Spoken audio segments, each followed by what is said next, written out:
Ah, the office. Proof that Purgatory is a place on Earth, where hopes go to be put on hold, filed, and lost in someone's inbox, where dreams go to be formatted in 12-point Arial and buried beneath a sea of passive-aggressive email chains. Step into any office and you're greeted by a familiar ambiance, lighting strong enough to interrogate prisoners, the lingering aroma of burnt coffee and microwaved fish, and air conditioning powerful enough to cause hypothermia, except in the height of summer when it goes on strike. And there you are, grinding away at your desk like a Victorian child labourer. Instead of black lung brought on by chimney sweeping though, you're dealing with carpal tunnel syndrome and back issues from cheaply purchased office chairs. Let's talk about the question nearly all of us find ourselves asking on a weekly basis. Why couldn't this meeting have been an email? Meetings exist because it's not enough just to draw your attention to an issue. They need to corner you with it. Let's circle back, as if we haven't already been going around in those for hours now. Let's unpack that.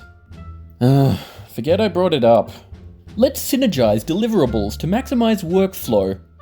Oh dear God, send the apocalypse already. We would like to acknowledge that this meeting takes place on land traditionally owned by... Do not even get me started. Congratulations, you've just endured 45 minutes of will to live theft. The only thing that's been maximized is your motivation to fake your own death and live off-grid as a goat herder. Don't worry, your workplace is committed to keeping morale up. Solution? Pizza. Because nothing says we value you like a thin slice of room temperature margarita, a reminder that we really are all in this together, suffering equally. Us grunts anyway. The higher-ups are getting bonuses while we're stuck with $5 vending machine vouchers and motivational posters telling us to keep calm and carry on. Of course, if you thought middle management were the most despised group of co-workers, guess again. Enter human resources, the vibes and legal excuses mill, always pretending to be your friend until you report something legitimate. Then they've never heard of you. Harassment? What's that? The idea that HR stands for human resources is in fact a myth. In actuality, it stands for hopeless rebranding, renaming things like abuse as interpersonal friction, or workplace bullying as team bonding rituals, all while sweeping it under the ping pong table. I don't mean literal ping pong, by the way. I'm talking about the game of departmental ping pong you get sent on trying to get anything done. Let's also take a moment to address workplace dress code.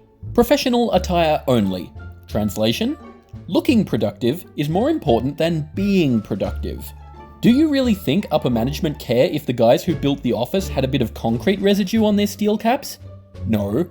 But your unironed pants just aren't up to email sending standards. Or as compliance might say, it's not in line with our culture or values, which might as well boil down to soldiers follow orders. Mate, this isn't the US Marine Corps, as much as your boss wishes he commanded the same fear and respect as a gunnery sergeant.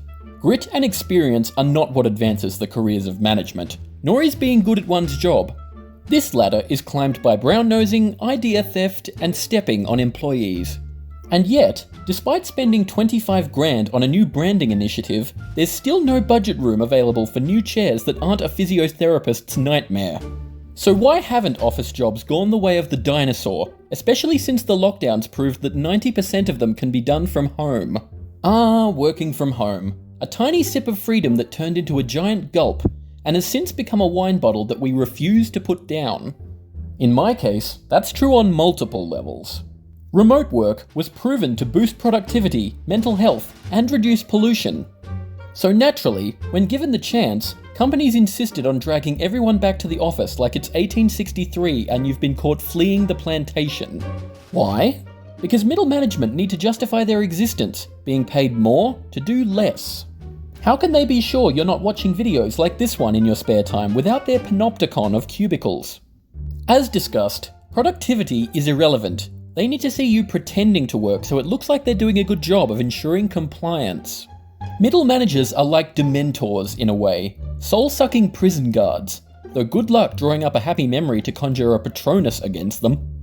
I tried doing that once. It made a fart noise and came out as a dead cat. So why are office jobs a thing? Still. Because shallow, superficial work culture views professionalism as a performance, rather than a practice.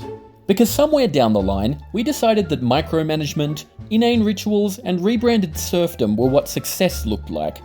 And because employees are the rungs on the ladder of success, therefore one shouldn't hesitate to step on them. If you've ever wanted to scream like Gollum during a Zoom meeting only to forget you're still on speaker, just remember, we've all been there, and many still are. So, depending on when and where you're watching this, just be sure to look over your shoulder now and again. If this video makes you feel seen, then please leave a comment with your most soul-crushing office moment, or feel free to suggest a future video topic. While you're at it, punch the like and subscribe buttons like they're a dawdling printer at 4:59 on a Friday. Thanks for watching, and remember, as Homer Simpson would say, if you don't like your job, don't quit, just go in every day and do it really half-assed.